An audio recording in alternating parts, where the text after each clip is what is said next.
Well, now I know on the weekends you love to relax, you have your time. Maybe you had a very busy week. Whoa, what if I tell you like you can actually make some cash on dough, however you call it, on the weekends? And what exactly are those areas where you can actually be able to make some cash? Should I call it some sort of an extra income out there, the weekends and what have you? You know what? On this channel, my name is Good Joseph, in case you're watching me for the first time. And guess what we do here? We subscribe and we like the video. Yeah, and by the way, I never continue before you subscribe or liking the video. Yeah,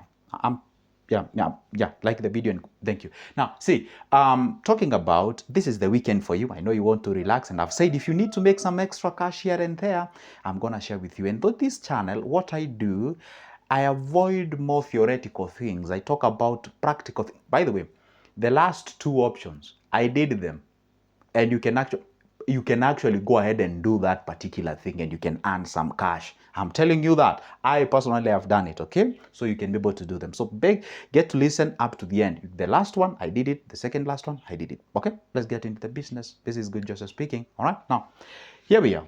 This is the weekend for you. There are 2 days, depends on which country you come from. In Kenya we have 2 weekends. That is that is on Saturday and Sunday. Now, how exactly can you make some cash? Number one, there is something called having an e-commerce. By the way, I should have shown you something. Oh, it's a little bit far from my reach. I bought something on the e-commerce website. And not that, by the way, I buy a lot of things online. Personally, I do that. For example, in Kenya, and I'm not advertising any company, like Jumia, Kilimall, we have other companies like what? We have the Amazon internationally, we have Gigi, we used to have OLX, it's no longer there with us. So those are simply e-commerce places where you can be able to buy some things. But now how can you make money out of the e-commerce website and you sell people's things now? I'm going to explain this. By the way, you should have actually grabbed that thing, but no problem.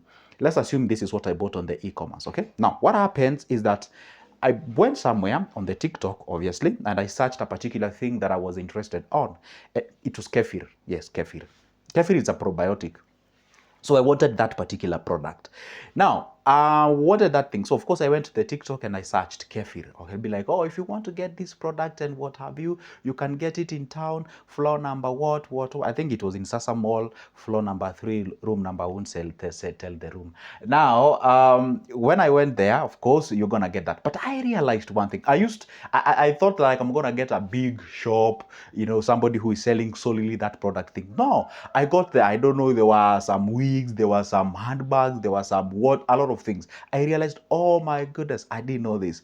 So you can actually do this particular thing. You go to town. In Kenya, they have that particular provision. You go to town, there's someone who have actually rented like a big room like this, and they have actually made some shelf and partitions. So you can actually rent that small shelf there. It will cost you only 1,500. Depends with the size. Some will go for 2,500 or something. Depends with the size, okay? Now, you rent that particular space, that small space, for only 1,500. There's no licenses, there are no permits. The owner of that particular shelving place, that is the one who will do what? Who will actually cater for that. Now, once you lease that particular thing, then you can identify a product that you can sell. And of course, go sell a product that you know people will need it. And I actually realized that things to do with beauty products, maybe like lotions. Okay, I don't know much about this, but ladies, bear with me, whatever I'm gonna say. So the lotions, I think that's the only thing that I know as far as the beauty is concerned, and other things like the earrings, the bangles, whatever the thing you guys call them, okay? And then, or maybe sometimes shoes, but shoe may require a little bit of a bigger place. Now, once you do that, show up on the, nowadays, if you go to TikTok, you can actually pay only 300 shillings and advertise that. By the way, when you're scrolling up, do you see like a video is popping out and then just small there on the top left, or rather bottom left, somewhere written sponsored. Sponsored, it means right now you can actually spend only 300 shilling and actually advertise something on TikTok, and they are sure you'll get over 2,000 or 3,000 people will watch that particular video. And maybe if you can only convert, maybe let's say only 1% of that people converts to be your potential buyers, you are in business. And of course you advertise that particular thing, and you don't have maybe to show up your face if you are not in a position to, and then you're selling that particular product. And of course you tag where that particular product is, for the sake of those people never love to buy things online. There are people who you tell them, hey, you know what, pay and then you'll be delivered to you. They're like, hey, no, we have a lot of scammers nowadays. I want to see the product before I buy. Fine. By the way, I think I'm one of them. Yeah, in a way. So the thing is, The thing is that when you go to that particular shop where they have actually directed you, you'll get the product, you get the till number. Kenyans know what is a till number, or should I say payment method. You pay that particular period. The owner is not there. It's actually relaxing somewhere. Person who has been employed there, each particular shelf, because they are owned by particular people, each particular shelf, they own their own particular till. And once you do the payment, of course, that person in that particular place confirms the payment, and then they give you the product, you are gone. Listen, you don't have any permits you're paying, you don't have any license that you're paying, you are actually paying, you don't have any rent that you're paying, you're simply paying for that particular shop. That is an e-commerce. Where is the e coming in? Because this is a physical picking. Yeah, sure. See, the e part is coming from you popularizing that particular product on the social media internet.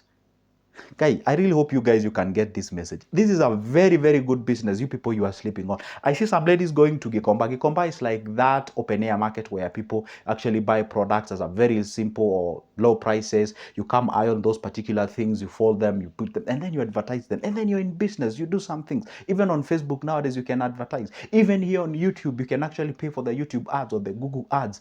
And then there you are. Okay, by the way, did you see that ad that's actually running on my videos? That is somebody advertising their things on my particular video. You get what I'm saying? That is where we are heading. Oi, I really hope I made a sense on this video. Okay, let's go to the next one. Okay, the next one is something called freelance. This is probably everything or what you guys know, freelance and coaching and what have you. By the way, this is what I'm doing right now. And consulting. Yeah, you said, how can I start that? Be good, Joseph. Oh, okay, you don't have to be me because you can never be me, yeah? But right now what I'm doing is freelance and coaching. First of all, I get paid by the YouTube by making these videos and posting them here. 2, I do have clients who call me asking me questions. I guide them. They pay me, obviously. 3, I do have the consulting, the coaching, and what have you. I get invited to seminars. Oh, by the way, talking of seminars, you guys don't forget, yeah? I was nominated as the financial coach of the year, so go ahead and vote me. I'm gonna leave that that link on the pinned comment. Yeah, you can get it, click it, and you can get to vote me. Okay, now see the freelance coaching. This is an area where you yourself, you can actually bring on your services that you have, bring on that, what we call the expertise that you have, and go beyond the walls of employment. Please don't let the employment walls confine you. Go beyond it. Go beyond it. Have an online presence. Be a good employee who actually makes extra income out of that, what you understand. So those are the nitty-gritties. Let me not spend a lot of. So if you want to know how this freelance coaching works, just check what I do. Go ahead and do this thing, okay? Number 3, this is something called, something called the dividends and what have you. This one I've talked about like a million times, yeah? Dividends and dividend stocks, okay? Personally, by God's grace and will, I'm an investor. I've bought some shares. Kenya, we call them shares. In US, they call them stocks, okay? Other people call them equities. I've bought stocks or shares or equities from different companies, and I get what we call the dividends. And it can come at any given time. It can fall on weekend, it can fall on any particular moment, but the fact remains, I'm not doing anything on that particular company. I bought the shares, they are there, they're making me some cash, and I'm moving on very well. So you can actually go ahead and purchase the dividends. Remember that video that I made and I told you be buying at least 100 shares each and every month? Absolutely. That particular shares, of course, will be giving you dividends. And of course, you can as well earn capital gain. You can decide to liquidate those shares and you sell them at a higher price and you get the cash.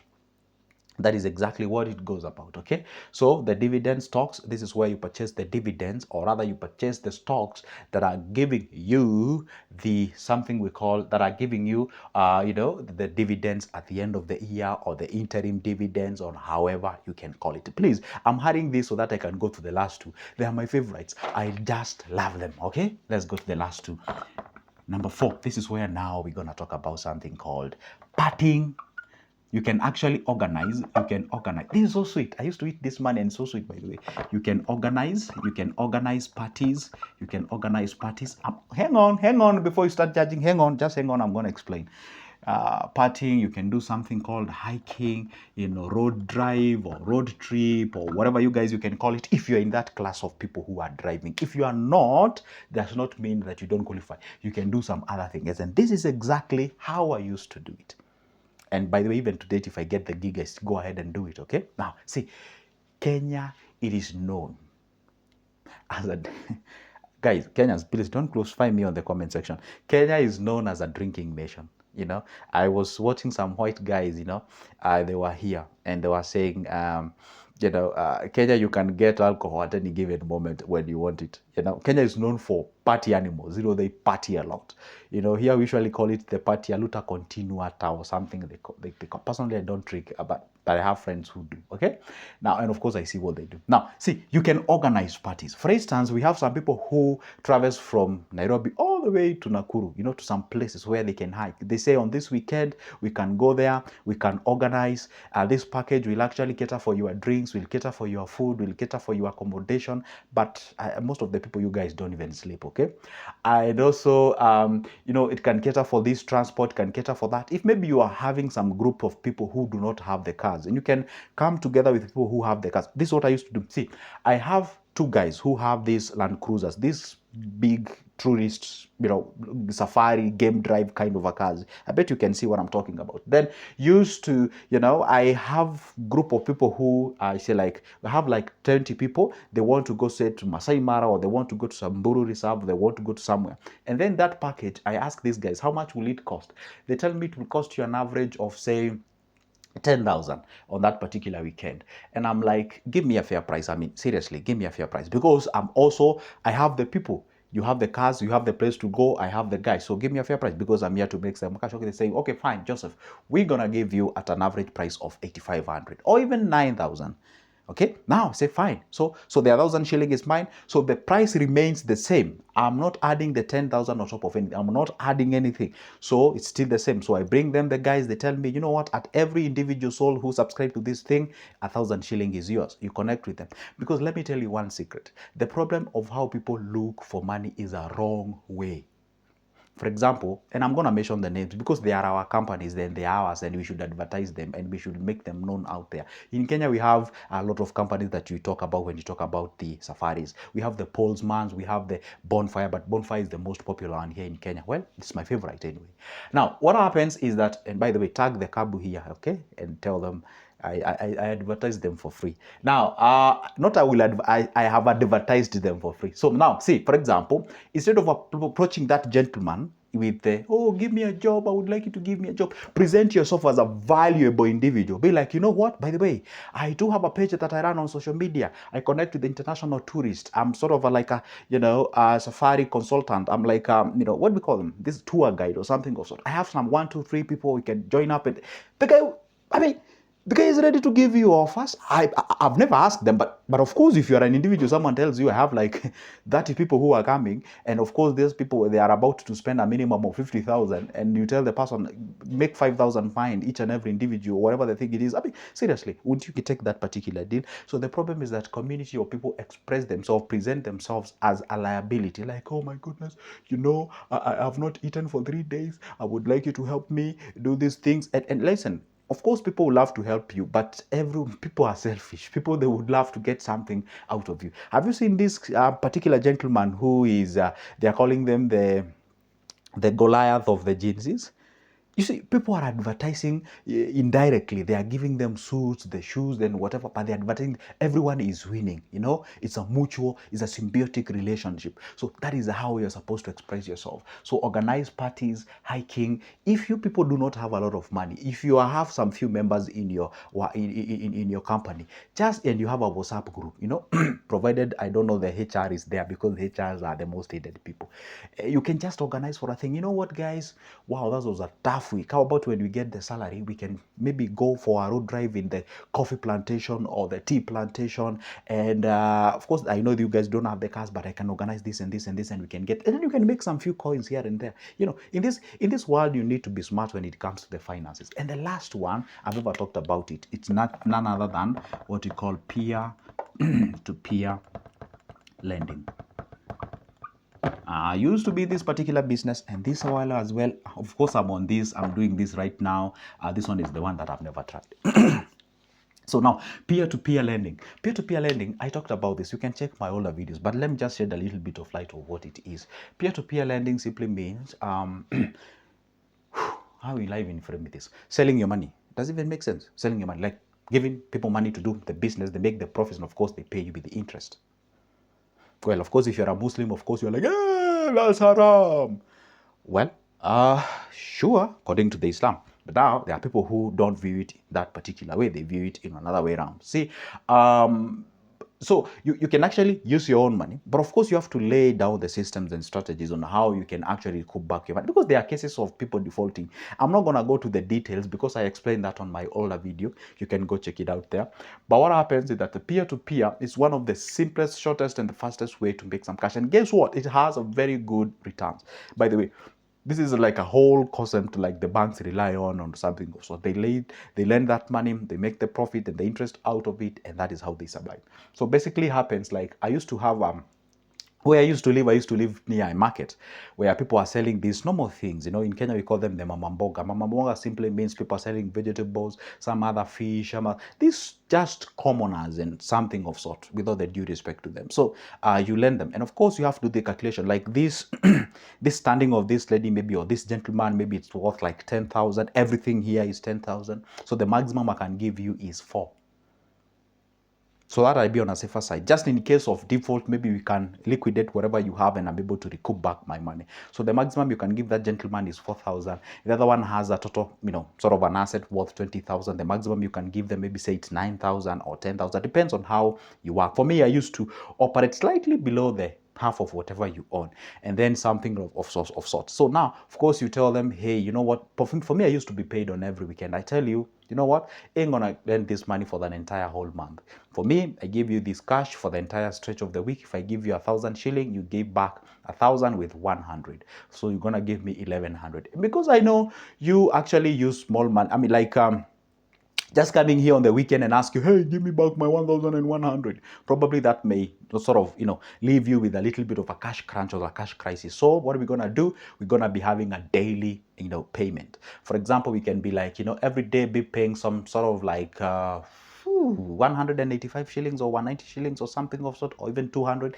depends on how we agree. So each and every day you'll be actually, sending there's 200 in my account, 200 in my account, because in Kenya we have the, the mobile banking or the mobile money payment or something of sort, however you're going to call it. So that is exactly how they used to do it, and the money is coming in each and every time. So each and every weekend, if I sell my 1,000, it's coming back home with 100 shilling or 150 shillings, depends on how much you give them. If you're operating this on a higher level, if you have good money, then you can even consider selling or maybe lending that money to bigger, businesses, like maybe 100,000, a million, depends with your capacity. So you can always pick yourself somewhere and move to the next level. And you know very well, hey, this week I've sold my 10,000. My 10,000 is coming with an extra 1,000. That's 1,000 shilling. You can actually buy something.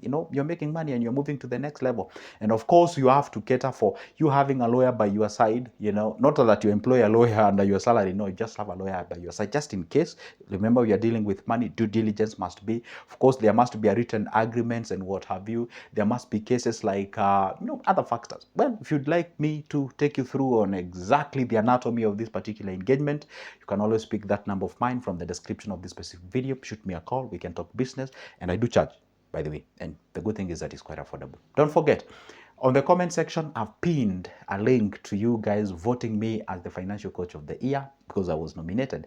And I'm going to try the best as I can by God's grace, and will bring that trophy home. And I'm going to be sharing that achievement with you, because it's you and us being here and good as well. For now, it's a goodbye and see you in the next one.